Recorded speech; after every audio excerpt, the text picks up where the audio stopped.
Welcome back to my channel. अब ये जो एस्टेट का ये जो वीडियो है, इसमें मैं तुम्हें बताऊंगी कि इसके अंदर आप क्या पढ़ सकते हो कॉमन पेपर के लिए।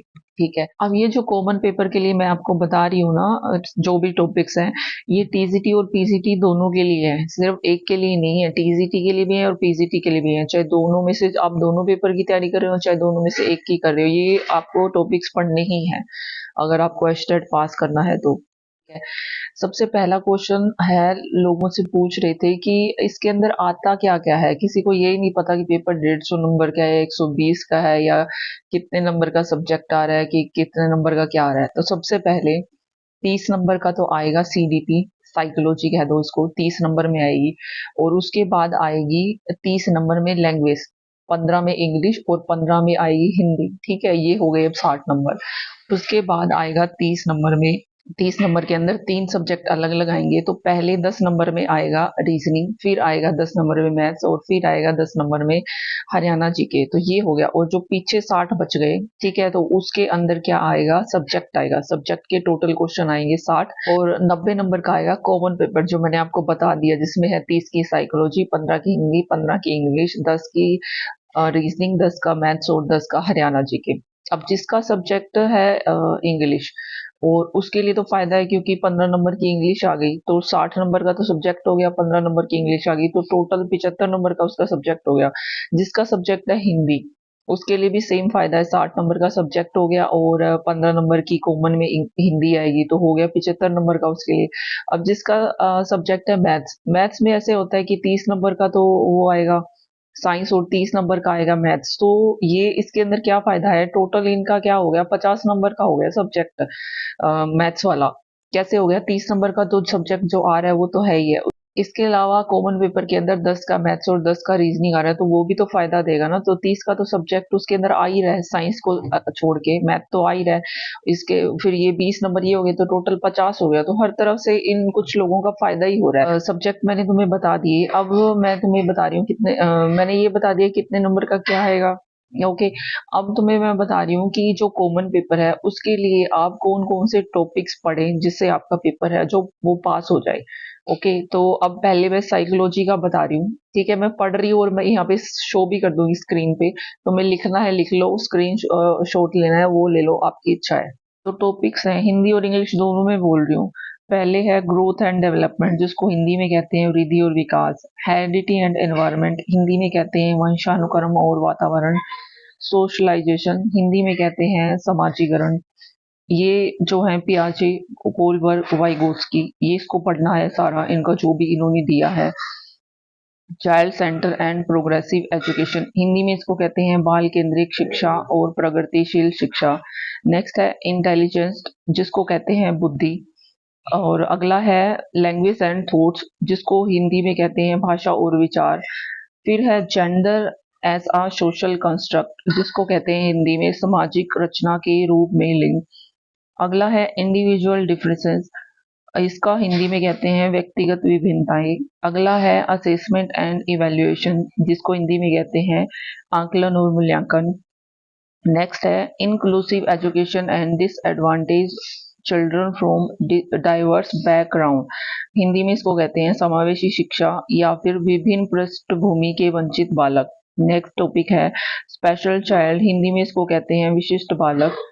अगला है थिंकिंग एंड लर्निंग, हिंदी में इसको कहते हैं चिंतन और अधिगम। नेक्स्ट है basic process of teaching and learning, अधिगम, शिक्षण अधिगम की मूल प्रक्रियाएं। नेक्स्ट है child as a problem solver and scientific investigator, इसको हिंदी में कहते हैं एक बच्चा एक समस्या समाधान तथा एक वैज्ञानिक अन्वेषक के रूप में। नेक्स्ट टॉपिक है alternative conceptions of learning in children and understanding children errors and significant steps in the learning process, Hindi में इसको कहते हैं बच्चों में अधिगम की वैकल्पिक अवधारणाएं तथा सीखने और समझने में प्रमुख त्रुटियां। नेक्स्ट है कॉग्निशन, हिंदी में इसको कहते हैं संज्ञान। इसके नेक्स्ट है मोटिवेशन एंड लर्निंग, हिंदी में कहते हैं अभिप्रेरणा और अधिगम। नेक्स्ट टॉपिक है factors conductive to learning, personality and environment, Hindi में कहते हैं अधिगम में सहायक कारक, व्यक्तित्व और पर्यावरणीय। नेक्स्ट है नेशनल करिकुलम फ्रेमवर्क, राष्ट्रीय पाठ्यचर्या की रूपरेखा, ये 2005 वाली भी करना, 2009 वाली भी करना, और इसके अलावा जो आई हुई थी ना न्यू एजुकेशन पॉलिसी, उसको भी करना है। नेक्स्ट टॉपिक है पर्सनैलिटी, हिंदी में इसको कहते हैं व्यक्तित्व। अगला टॉपिक है हिस्ट्री ऑफ साइकोलॉजी, इसको भी करना, मनोविज्ञान का इतिहास। नेक्स्ट है टीचिंग लर्निंग मटेरियल, शिक्षण सहायक सामग्री, इसको भी करना है। डायग्नोस्टिक एंड रेमेडियल टीचिंग, निदान और उपचारात्मक शिक्षण, ये करना है। ये सारे टॉपिक्स हैं, इसको आपको करने हैं, ठीक है। इसको लिख लो, नोट कर लो, कुछ भी करो, इसके नोट्स बनाओ और इसको बार बार रिवाइज करो, साथ साथ एमसीक्यूज करो, प्रीवियस ईयर भी करो। अभी जो सिलेबस है वो है हिंदी का, ठीक है।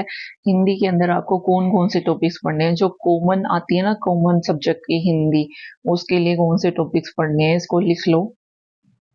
पहला है विलोम शब्द, फिर करोगे तत्सम तद्भव शब्द, समास करना है, संज्ञा सर्वनाम विशेषण, क्रिया क्रिया विशेषण, लिंग वचन वर्ण स्वर व्यंजन, कि कौन सा भी री है जो वो किस दो शब्द वर्णों के मेल से बना है, ऐसा। कारक, मुहावरे, लोकोक्तियां, काल होते हैं टेंसेस, शब्दकोश मतलब वो डिक्शनरी, और समन सूचक, समुच्चय बोधक, इसके अंदर है वाच्य, वाच्य को वॉइस बोल देते हैं, शुद्ध अशुद्ध, अनेकार्थी शब्द। नेक्स्ट है प्रत्यय, उपसर्ग, विराम चिन्ह, पर्यायवाची, संधि कर लेना आता ही है, अव्यय, विलोम, सरल, संयुक्त और मिश्रित वाक्य, ये सारे थे हिंदी के टॉपिक, ठीक है। हिंदी जो कॉमन पेपर में 15 नंबर के आएंगे, उसके लिए आपको ये सारे टॉपिक्स पढ़ने हैं। अभी से रोज एक टॉपिक भी करोगे ना, आराम से हो जाएगा। अब है इंग्लिश के लिए क्या पढ़ना है, जो कॉमन पेपर में आएगी। Tense, voice, narration, parts of speech के अंदर पढ़ना है आपको noun, pronoun, adjective, adverb, conjunction and preposition. फिर पढ़ने हैं आपको आर्टिकल्स, जो है ना ए एन दा वो वाली। वन वर्ड सब्स्टिट्यूशन पढ़ना है, जो वाक्यांश के लिए एक शब्द होते हैं हिंदी में। इडियम्स पढ़ने हैं, जिसको मुहावरे कह देते हैं। वर्ब्स होती है क्रिया, कौन सी वर्ब लगेगी, कि पास्ट फॉर्म है वो कौन सी होती है, गो की पास्ट फॉर्म, वो वाली चीजें। कंडीशनल सेंटेंसेस पढ़ने हैं, जब टेंस करोगे तो कंडीशनल सेंटेंसेस भी हो जाएंगे।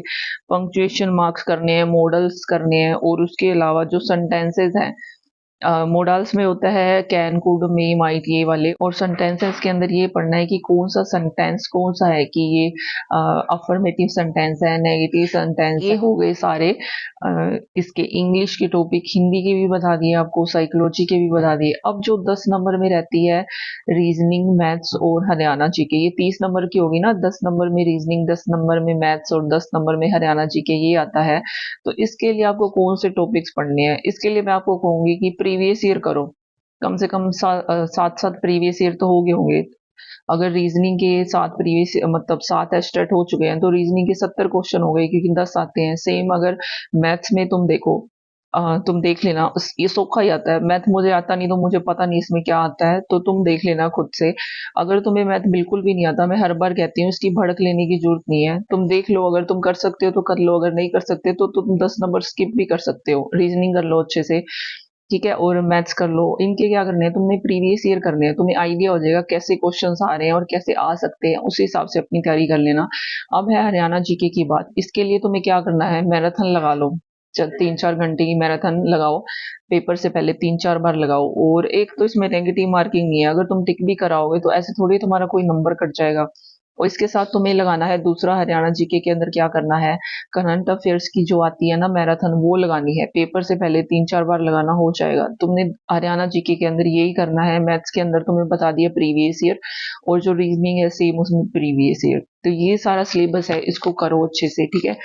और अब इसके लिए जो यूट्यूब चैनल है वो मैं आपको नेक्स्ट वीडियो में बताऊंगी, अभी ये ज्यादा लंबा हो जाएगा। अभी के लिए बस इतना ही है, जिसको जो जरूरी है वो नोट करते रहो, ये कर लेना, अच्छे से नोट्स बनाओ और अच्छे से पढ़ो, टेंशन लेने की कोई जरूरत नहीं। और मैं यही हूँ, जितनी जितनी मेरे से हेल्प हो पाएगी मैं करूंगी आपकी। ये मेरे टेलीग्राम ग्रुप अगर आप ज्वाइन करना चाहते हो तो कर सकते हो, लिंक मैं डिस्क्रिप्शन में दे दूंगी। तो अपने ये टॉपिक नोट करो, ठीक है, और इसके नोट्स बनाओ। और मैं इसके लिए वीडियो भी बनाऊंगी कि किस सब्जेक्ट के लिए कौन सा यूट्यूब सही है और कौन सी जो बुक्स है वो सही है, ठीक है। एक बार मैं ढूंढ रही हूँ, मुझे अच्छी सी कोई चीजें मिलेंगी तो मैं लेके आऊंगी, इसलिए मैंने इतना टाइम लगा रही हूँ एक नेक्स्ट वीडियो लाने के लिए, ठीक है। तो तब तक अपना ये लिखो और अपने तरफ से भी कुछ चीजें सर्च करते रहो। और अब मिलते हैं हम नेक्स्ट वीडियो के अंदर, तब तक के लिए अपना पढ़ते रहें। और मेरा जो ये चैनल है अगर आपको अच्छा लग रहा है तो प्लीज़ अपने दोस्तों से भी शेयर कर देना, ठीक है?